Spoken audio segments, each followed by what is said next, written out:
नमस्कार दोस्तों। आज हम एक ऐसे भयंकर रेल एक्सीडेंट के बारे में बात करेंगे जो भारतीय रेलवे हिस्ट्री का एक काला अध्याय है। बिहार ट्रेन डीरेलमेंट।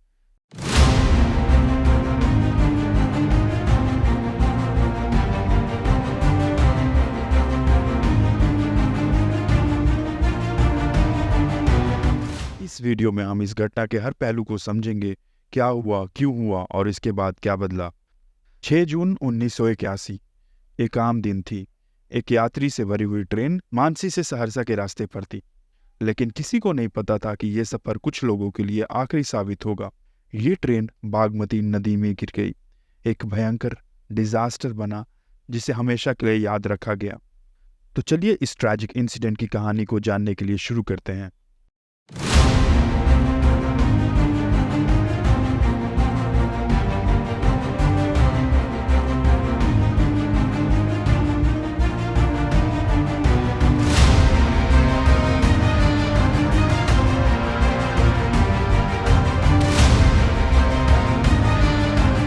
यात्रा से भरी हुई ट्रेन मानसी से सहरसा जा रही थी।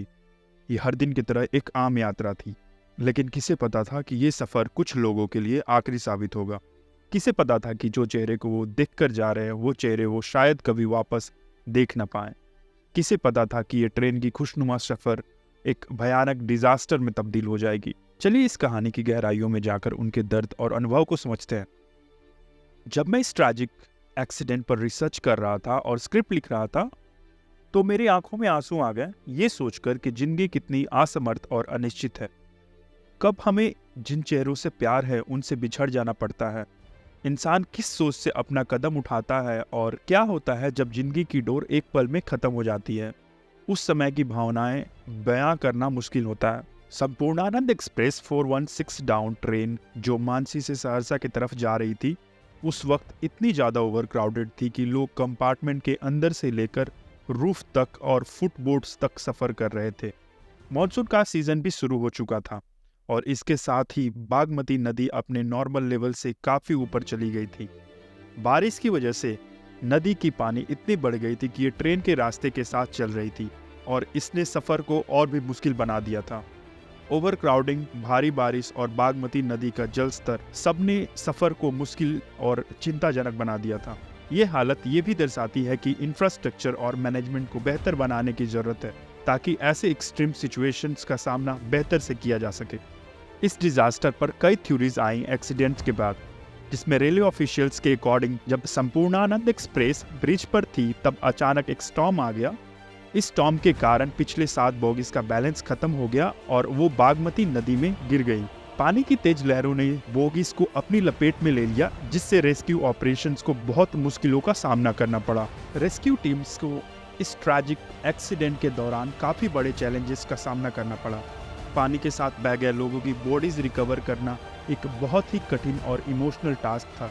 जब रेस्क्यू टीम ने नदी की भरी पानी के बीच लोगों को ढूंढना और उनके बॉडीज को निकालने की कोशिश की, तो हर कदम पर उन्हें एक नई मुश्किलों का सामना करना पड़ा। इस दुर्घटना के दौरान ऑफिशियल्स रिपोर्ट के मुताबिक ट्रेन की डीरेल होने के बाद 200 से अधिक बॉडीज रिकवर की गई। ट्रेन में लगभग 800 से 1000 लोग सफर कर रहे थे एज पर ऑफिशियल्स, और मिसिंग पैसेंजर्स को बागमती की तेज पानी के साथ बह जाने का अंदाजा लगाया गया। टोटल डेथ टोल 500 से 800 के बीच थी सरकारी आंकड़े के हिसाब से। ये घटना दुनिया का सबसे खतरनाक एक्सीडेंट में से चौथे स्थान पर है, जहां एक ही दिन में इतनी ज्यादा लोग मारे गए। फाइनल नंबर्स को कंफर्म करना एक कठिन चुनौती बन गया था। जैसे कि मैंने बताया, ट्रेन ओवर क्राउडेड थी और सरकार के पास इसका एग्जैक्ट फिगर कोई नहीं था। कितने लोग सफर कर रहे थे, कितनी की जान गई और कितने मिसिंग हैं, ये सब बस एक अप्रोक्सीमेशन के आधार पर था। ऑफिशियल फिगर्स और रियल लाइफ डेटा के बीच का फर्क उतना ही बड़ा होता है जितना एक नेता का इलेक्शन के पहले किए गए वादे और इलेक्शन के बाद किए जाने वाले काम। रेस्क्यू ऑपरेशंस के दौरान फिगर्स लगातार अपडेट होती रही, लेकिन एक्यूरेट डेटा का पता लगाना एक बहुत ही चैलेंजिंग टास्क था।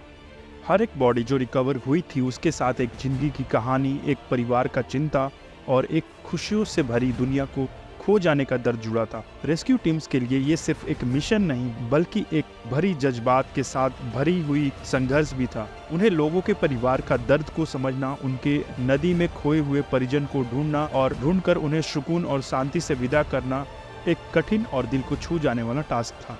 सर्वाइवर्स के मुताबिक ट्रेन के ड्राइवर ने ट्रैक पर एक गाय को देखा और उसे बचाने के क्रम में उसने तुरंत ब्रेक लगाया। ये अचानक ब्रेकिंग ट्रेन की डीरेल होने का कारण बना।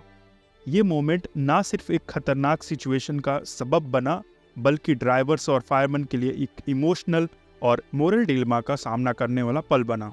उनके जिंदगी की एक छोटी सी गलती ने इतनी बड़ी एक्सीडेंट को जन्म दिया कि उनकी जज्बात और गिल्ट का अंदाजा लगाना हमारे लिए मुश्किल था। इस एक्सीडेंट के बाद सरकार और रेलवे अथॉरिटीज ने इसके कारण को समझने के लिए विस्तार से इन्वेस्टिगेशन शुरू की। ये जांच कई पहलुओं को कवर करती थी जो इस बड़े दुर्घटना के संभावित कारणों को समझने के लिए जरूरी था। कुछ रिपोर्ट्स ने ओवर क्राउडिंग और एक्सट्रीम वेदर कंडीशन को इस ट्रेजेडी के लिए जिम्मेदार ठहराया। वहीं कुछ रिपोर्ट्स ये बताती है कि ट्रेन की अत्यधिक भीड़ और मानसून के दौरान पानी की लहरों के बढ़ने से सफर को और भी कठिन बना दिया था, जो कि इस दुर्घटना का मुख्य कारण बना। दूसरी तरफ कुछ रिपोर्ट्स ने रेलवे सेफ्टी स्टैंडर्ड्स को क्रिटिसाइज किया। इन रिपोर्ट्स के मुताबिक एग्जिस्टिंग सेफ्टी मेजर्स और प्रोटोकॉल को सही से फॉलो ना करना ट्रेन डिरेलमेंट का एक मुख्य कारण बना और इससे ट्रेन की सेफ्टी वर्नेबिलिटीज भी सामने आई। सेफ्टी ऑडिट्स और इंस्पेक्शन के दौरान कुछ मेजर लैप्सेस और डिफिशिएंसी भी पाई गई जो रेलवेज की सेफ्टी प्रैक्टिसेस को क्वेश्चनेबल बना रही थी। इन रिपोर्ट्स ने यह भी कहा कि रेलवे सिस्टम में नई सेफ्टी इक्विपमेंट और सेफ्टी गाइडलाइन की स्ट्रिक्ट एडहेरेंस की जरूरत है। इसके बाद रेलवे अथॉरिटीज ने रेलवे सिस्टम में कुछ महत्वपूर्ण सेफ्टी मेजर्स और रिफॉर्म्स लागू किए। इन रिफॉर्म्स में एडवांस सेफ्टी टेक्नोलॉजीज का integration, improved emergency response mechanism और कठोर सेफ्टी प्रोटोकॉल्स का इम्प्लीमेंटेशन भी शामिल था। रेलवे ट्रैक्स और ब्रिजेस की नियमित मेंटेनेंस और अपग्रेडेशन को प्रायोरिटी दी गई ताकि ऐसे इंसिडेंट को फ्यूचर में प्रिवेंट किया जा सके। लेकिन इन सब रिफॉर्म्स और मेजर के बावजूद भी ऐसे एक्सीडेंट को पूरी तरह रोकना अब भी एक बड़ा चुनौती है। रेलवे नेटवर्क की विशाल और कॉम्प्लेक्स नेचर सेफ्टी मेजर्स को इफेक्टिवली इंप्लीमेंट करने में रुकावट पेश करती है। सेफ्टी सिस्टम को लगातार अपडेट और इम्प्रूव करना जरूरी है और इसके लिए ऑनगोइंग मॉनिटरिंग और इवैल्यूएशन की जरूरत है।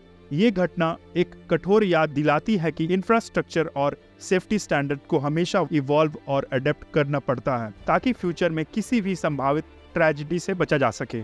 ये दुर्घटना एक दुखद याद दिलाती है कि सेफ्टी स्टैंडर्ड्स और सही से प्लानिंग कितनी महत्वपूर्ण है। आज भी ये एक्सीडेंट एक काला अध्याय के रूप में याद किया जाता है। रेलवे सिस्टम में जो सुधार किए गए हैं उनका उद्देश्य ये है कि आगे चलकर ऐसे एक्सीडेंट से बचा जा सके, लेकिन सुधार के बावजूद भी रेल एक्सीडेंट कम होने का नाम नहीं ले रहा। 2024 के 8वें महीने तक कुल 6 से भी ज्यादा रेल एक्सीडेंट हो चुका है, जबकि साल खत्म होने में अभी भी 4 महीने बाकी हैं। बुलेट ट्रेन की तरफ बढ़ना हमारे देश के लिए एक गौरव का क्षण है, लेकिन ये एक्सीडेंट हमारे रेलवे सिस्टम पर एक जोरदार तमाचा भी है। बुलेट ट्रेन के साथ साथ रेलवे सिस्टम को ओवर क्राउडिंग को कैसे कंट्रोल करना है, इस पर भी विचार करना अति आवश्यक है ताकि हर गलती से सीख सके और उसे सुधार सके, ना कि वही गलती को दोबारा दोहराए। तो दोस्तों, ये है 1981 का ट्रेन डिरेलमेंट की कहानी, जिसमें एक दिन में हजारों जिंदगी को बदल दिया। अगर आपको ये इन्फॉर्मेशन इम्पैक्टफुल लगा हो तो प्लीज लाइक करें, शेयर करें और हमारे चैनल को सब्सक्राइब करें। Please to share your thoughts, feedback over comment section. Thank you for watching. See you in next video.